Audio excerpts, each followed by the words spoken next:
era sinematik. Baik itu pesona abadi Wil Wheaton, ketahanan Corey Feldman, atau warisan abadi River Phoenix, pengaruh mereka tetap hidup bergema di hati kita.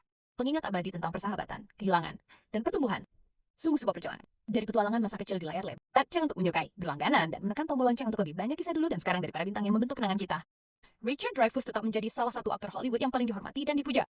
Dalam karyernya selama beberapa dekade, ia memenangkan Academy Award untuk The Goodbye Girl dan terus memberikan penampilan yang luar biasa dalam film-film seperti Mr. Holland's Opus dan The American President. Selain berakting, Dreyfuss telah mengabdikan kepolosan masa muda dengan kebijaksanaan pahit manis masa dewasa, membuat Stand By Me abadi dan sangat manusiawi. Ini berusia 77 tahun kepada Richard Dreyfuss yang legendaris. Richard Dreyfuss memberikan Stand By Me inti emosionalnya melalui narasi dan penampilannya yang kuat sebagai Gordy Chance dewasa Hollywood. Bradley sesekali kembali untuk proyek-proyek indie dan pekerjaan penyutradaraan.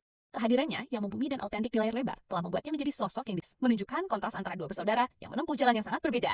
Penampilan alami Greg memberikan keaslian pada sisi gelap film tersebut, mengingatkan Perks Chambers yang tangguh di Stand By Me.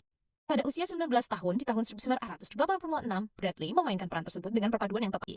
Setelah Stand By Me, ia melejit dengan peran-peran dalam The Lost Boys, Young Guns, dan Flatliners. Namun, peran ikoniknya sebagai Jack Bauer dalam 24 sebagai salah satu antagonis paling berkesan di tahun 80-an. Meskipun ia hanya tampil sebentar, penampilannya menambah daya tarik nyata pada cerita dan membantu menjadikan peran itu tetap menjadi salah satu yang paling menyentuh secara emosional, sebuah pengingat bagaimana penampilan singkat pun dapat meninggalkan dampak yang bertahan lama. Penggambaran Ace Merrill oleh Kevin si film tersebut. Hanya dalam beberapa adegan, ia menciptakan ikatan yang begitu nyata sehingga penonton langsung merasakan kehilangan Gord. Cusack sudah membuat gebrek Friend menjadi favorit penggemar. Peran John Cusack sebagai Danny Lee Chance di Stand By Me singkat, tetapi tak terlupakan. Pada kepercayaan diri Hollywood. Ini berusia 51 tahun, Jerry O'Neill telah berevolusi dari seorang anak gemuk di Stand By Me menjadi seorang veteran Hollywood yang berkat pada cerita yang penuh dengan emosi yang berat. Penonton langsung merasa terhubung dengan ketakutan, kesetiaan, dan momen keberanian Vern yang tak terduga. Advokasi untuk aktor cilik. IA juga menekuni karir musik dan terus berakting dalam proyek independen. Corey Feldman berdiri setelah ketenaran, perjuangan, dan penemuan kembali. Setelah Stand By Me, ia melanjutkan kesuksesannya dengan Lost Boys dan License to Drive, mengukuhkan statusnya sebagai ikon tahun 80 dan harga diri yang mendefinisikan Teddy, anak dengan cangkang keras yang menyembunyikan luka emosional selama bertahun-tahun. Penampilannya yang tak kenal takut, penuh dengan sikap menyentuh penonton di seluruh dunia. Dalam Stand By Me, Chris Chambers berjanji akan menjadi pria yang baik, dan River benar-benar melakukannya baik di dalam maupun di luar layar, yang masih membuat penggemar menangis beberapa dekade kemudian. Tragisnya, hidup River Phoenix berakhir ketika ia meninggal pada tahun 1919. Alami dan intensitas emosionalnya menerangi setiap adegan, membuat penonton tercengang oleh kedewasaan dan kedalamannya. Para kritikus langsung mengenali kecemerlangannya, menggunakan platformnya untuk berbagi cerita dengan kejujuran dan humor. Meskipun telah berlalu beberapa dekade, Wheaton masih membawa percikan reflektif yang membuat Gordy Chance asik tahun 80-an. Setelah Stand By Me, ia memperoleh status kultus di Star Trek, The Next Generation sebagai Wesley Crusher, dan kemudian muncul kembali sebagai dirinya setiap 14 tahun pada tahun 1986. Will dengan sempurna menangkap rasa sakit yang tenang dan keajaiban saat tumbuh dewasa, mengubah mahakarya Rob Reiner tentang kedewasaan menjadi sesuatu meninggalkan kita terlalu cepat. Out. Jadi ambil ransel Anda dan nikmati sedikit nostalgia. Ini adalah Stand By Me, dulu dan sekarang. Tinggal legenda Hollywood yang tumbuh di depan mata kita akan menyelami bagaimana para pemerannya telah berubah selama beberapa dekade. Beberapa menjadi ikon, yang lain meninggalkan sorotan, dan satu yang tak terlupakan. Gordy bukan sekadar karakter. Ia adalah setiap anak pemalu dan kreatif yang mencoba memahami kehilangan, persahabatan, dan dunia di masa depan. Membekas dalam benak penonton hampir 4 dekade kemudian. Ini berusia 53 tahun, Wil Wheaton telah berkembang menjadi lebih dari sekadar wajah tak terlupakan, membuktikan bahwa jantung Stand By Me masih berdetak kencang melalui dirinya. Penggambaran River Phoenix tentang Chris Chambers di Stand By Me benar. Pada tahun 1986, River tidak hanya memerankan Chris, ia menjadi dirinya sendiri. Anak yang disalahpahami dengan hati yang baik yang terjebak oleh keadaan. K23 di usia 23 tahun. Namun, warisannya tetap abadi. Setelah Stand By Me, ia memberikan penampilan yang tak terlupakan dalam running on aktor seperti Leonardo DiCaprio dan Joaquin Phoenix, adik laki-lakinya. Meskipun meninggal terlalu cepat, bakat alami dan semangat River yang penuh perasaan terus dan emosi mentah menjadikan Teddy salah satu karakter paling kompleks dalam film tersebut. Pada pertengahan tahun 80-an, Feldman sudah menjadi nama Hollywood yang sedang naik daun yang benar-benar menyentuh hati yang melekat pada penonton. Dan saat ini, Corey Feldman berusia 54 tahun dan hidupnya telah menjadi roller bagi simbol bertahan hidup. Seorang bintang cilik yang tumbuh dewasa, berbicara dan tidak pernah berhenti berjuang.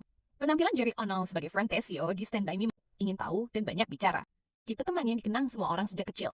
Pemilihan waktu komedinya tepat menghadirkan kehangatan dan kesembronoisme dan berkelas. Setelah perannya yang luar biasa, ia muncul di Jerry Maguire Scream 2 dan serial fiksi ilmiah Sliders membuktikan keserbagunaannya di layar. Aktris Rebecca Royne, ia juga seorang pria keluarga yang berbakti. Puluhan tahun kemudian, O'Connell terus menghibur penonton dengan energi yang sama yang membuat di Hollywood dengan film-film seperti 16 Candles dan The Sure Thing. Namun Stand By Me menunjukkan sisi emosionalnya yang lebih dalam. Penggambarannya tentang Danny menangkap Cusack telah membangun salah satu karier paling disegani dan eklektik di Hollywood. Setelah Stand By Me, ia membintangi serangkaian film klasik seperti Say Anything, Grosse Pointe Blank, di Stand By Me benar-benar mengancam. Jenis penjahat remaja yang tidak akan pernah Anda lupakan. Pada usia 19 tahun di tahun 1986, yang membayangi kepolosan Gordy dan teman-temannya. Dengan seringai khasnya dan tatapan tajam, Southernland membuat Ace menawan sekaligus berbahaya mengukuhkan dirinya yang membuatnya menjadi nama global. Dikenal karena penampilannya yang intens dan suaranya yang berwibawa, Southernland juga telah menjelajahi musik, merilis beberapa album country. Dari remaja pemberontak menjadi legenda TV evolusi ke Fear tak terbendung. Bradley Gregg mengambil peran sebagai Eyeball Chambers, kakak laki-laki nonton bahwa tidak setiap anak di Castle Rock memiliki kesempatan untuk melarikan diri. Penggambarannya sangat cocok dengan lanskap film yang emosional dan kelam. Saat ini, di usia 58 tahun, Bradley Gregg terus dikenang atas penampilannya yang solid sepanjang tahun 80-an dan 90-an. Kalah Stand By Me, ia muncul dalam film-film seperti A Nightmare on Elm Street, Three, Dream Warriors, Indiana Jones and the Last Crusade, dan Fire in the Sky. Meskipun ia akhirnya menjauh dari sorot, penulis yang merenungkan perjalanan masa kecil yang membentuk jiwanya. Pada usia 39 tahun pada tahun 1986, suara Dreyfuss membawa keseimbangan berkat perannya dalam Jaws dan Close Encounters of the Third Kind. Dreyfuss membawa gravitas dan beban emosional pada sebuah cerita yang diceritakan melalui ingatan. Kehadirannya menghubung tahun-tahun terakhirnya untuk pendidikan dan keterlibatan sipil. Mendirikan Dreyfuss Civics Initiative untuk mempromosikan pemahaman tentang demokrasi dan kewarganegaraan. Hingga transformasi kehidupan nyata yang berlangsung hampir 4 dekade. Para pemeran Stand By Me tidak hanya berakting dalam film, mereka menjadi bagian dari. Dan tentu saja, kami menghormati Richard Dreyfuss yang legendaris, yang suaranya masih bergema sepanjang waktu. Terima kasih telah bergabung dengan kami dalam perjalanan ini.